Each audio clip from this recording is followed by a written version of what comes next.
आखिरकार अमेरिका ने ईरान पर हमला कर ही दिया। ये चूहा बिल्ली का खेल काफ़ी समय से चल रहा था। जो समझते थे कि ये चूहा बिल्ली का खेल है, उन्हें ये पता था कि अमेरिका जो कि बिल्ली बना हुआ है और ईरान जो कि चूहा बना हुआ है। चूहा भी ऐसा तगड़ा है जो आधा 1 किलो का है और बिल्ली उसको अपने पंजों से जकड़े हुए है और उसको छोड़ भी रही है, उसके साथ खेल भी रही है और उसको पता है इसको जान से मारना है, लेकिन अभी नहीं मारना है।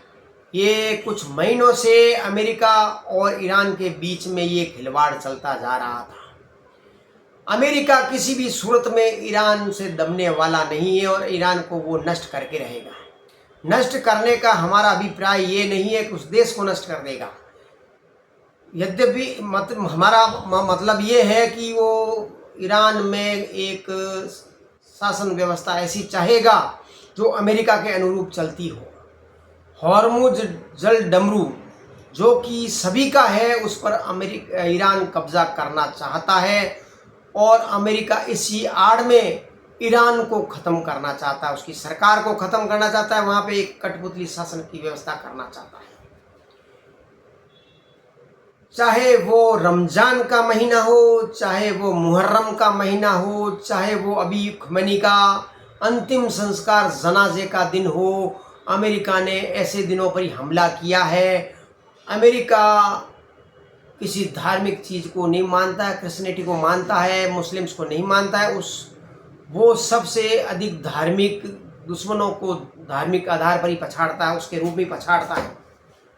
अमेरिका का सीधा सीधा कथन यही है कि वो दुनिया का बॉस है, द किंग है और वो किसी भी देश को आज़ाद नहीं देख सकता, खुद मुख्तार नहीं देख सकता। किसी भी देश को अमेरिका के पैरों तले झुकना पड़ेगा, नहीं झुकेगा तो हम उसे झुका कर रहेंगे। साम दाम दंड भेद किसी भी प्रकार में वो झुका करेंगे।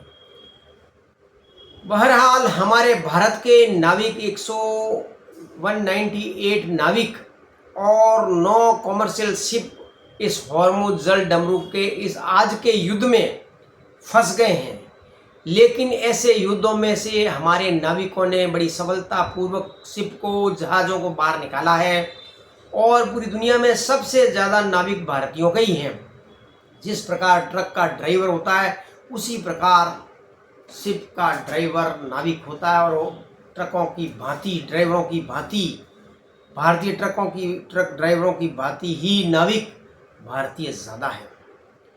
और इस युद्ध के कारण भारत को अब गैस, तेल इत्यादि ईंधनों की भारी किल्लत का सामना करना पड़ सकता है और ये पुराना तनाव अब नए युद्ध में बदल गया है। अपने ये संघर्ष जो लुका छिपी का खेल था, ये लुका छिपी का खेल ख़त्म हो गया। मेमोरेंडम ऑफ अंडरटेकिंग एक बहाना था, ईरान की शक्ति को पहचानना था कि जो पहचान गया और 85 ठिकानों पर अमेरिका ने हमला किया है। सिरीन, बंदर अब्बास और केसम के जो द्वीप है, पोर्ट है, इनको पूरी तरह से नष्ट कर दिया है। ईरान इन्हीं बंदरगाहों से, इन्हीं पोर्ट्स के द्वारा ही अपना एक्सपोर्ट किया करता है। अमेरिका ने जो करबला और नजफ जो कि इराक में है और शिया मुसलमानों का बहुत ही धार्मिक पवित्र स्थल है, खुमैनी खुद शिया है तो उनका जनाजा उस इलाके में भी गया है और उस दौरान राष्ट्रपति पेजेस्कियान करबला में थे, नजफ में थे, वो दौड़ कर ईरान आए और ईरान की लीडरशिप हक्का बक्का रह गई। उनको ये पता था कि अमेरिका कभी भी हमला कर सकता है। उसके पश्चात भी उन्होंने है जो एक फ़ायदा ये किया कि अपने खुमैनी के बेटे को बाहर नहीं निकाला, वरना उनको भी वो राख कर देता अमेरिका किसी भी सूरत में ये सरकार मिटा देना चाहता है। और डोनाल्ड ट्रंप ने कहा है कि ईरान एक कैंसर है और इस कैंसर को वो मिटा कर दम लेंगे। उसके बगैर चैन से नहीं बैठेंगे।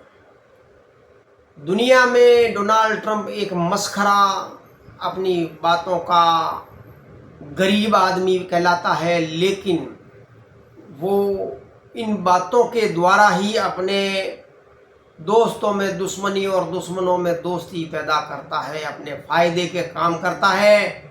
वो किसी का भला नहीं कर सकता, उस पर कोई भी विश्वास नहीं कर सकता।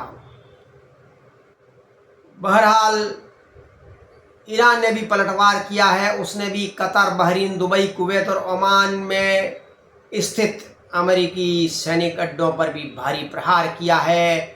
उस प्रहारों को डिफेंस सिस्टम ने रोक लिया है जो कि अमेरिका का है। कोई भी मिसाइल अपने गंतव्य पर नहीं पहुंची है, बल्कि ईरान का भारी नुकसान हुआ है। और जिस प्रकार अमेरिका ने पहले उसको देख लिया था, उसकी शक्ति को परख लिया था, अब बहुत भारी शक्ति के साथ ईरान पर हमला किया है। इस हमले से विश्व युद्ध हो सकता है, ये कयास लगा रहे हैं। अब विश्व युद्ध कैसे हो सकता है? यूक्रेन और रूस का तो युद्ध चल रहा 5-6 सालों से। चीन भी है जो ताइवान पर कब्जा करने की फिराक पे बैठा है, और कई देश ऐसे हैं जो इस युद्ध का फायदा उठाकर युद्ध को आगे बढ़ाना चाहता है। जब युद्ध का माहौल हो जाएगा तो इसे ही तो महायुद्ध कहेंगे। और जो कि नेटो अमेरिका की बात नहीं मान रहा था, वो भी बात मान गया है और अमेरिका के हमलों का समर्थन कर दिया है। कल ही डोनाल्ड ट्रंप ने एर्दोगान को, तुर्की के राष्ट्रपति एर्दोगान को मीटिंग की और उसको अपने पाले में किया, और तुर्की के हवाई अड्डों से ही अपने देश के लड़ाकू हवाई जहाज़ों से ईरान पर हमले करने के लिए उड़ान भरी। अमेरिका एक राजनीतिक देश है, पॉलिटिकल देश है, जो अपने फायदे के लिए अपने क्षेत्रफल बढ़ाता है, अपना व्यापार बढ़ाता है, अपने फायदा करता है। वहीं इजराइल एक स्पष्टवादी देश है, दादागिरी के साथ काम करता है, लेकिन स्पष्टवादी कहीं कहीं धरी रह जाती है। अब दूसरे देश को अस्थिर करने के लिए जो अमेरिका जो काम करता है, इंडिया को भी करने की भारी कोशिश की जा रही है। लेकिन नरेंद्र मोदी सरकार को कम से कम 20 साल की और ज़रूरत है, क्योंकि ये जो आस्तीन के सांप है, स्लीपर सेल है, वो किसी न किसी रूप से काम कर रहे हैं भारत को कमज़ोर करने के लिए। देखते हैं आगे क्या होता है। ये युद्ध आगे बढ़ेगा, रुकेगा, आगे बढ़ेगा, रुकेगा, ऐसा ही चलेगा और कई वर्षों तक चलेगा, जिससे अपने को बहुत नुकसान होने वाला है गैस तेल के रूप में। जिसकी हमें तैयारी कर लेनी चाहिए, उसका विकल्प खोज लेना चाहिए। जय हिंद।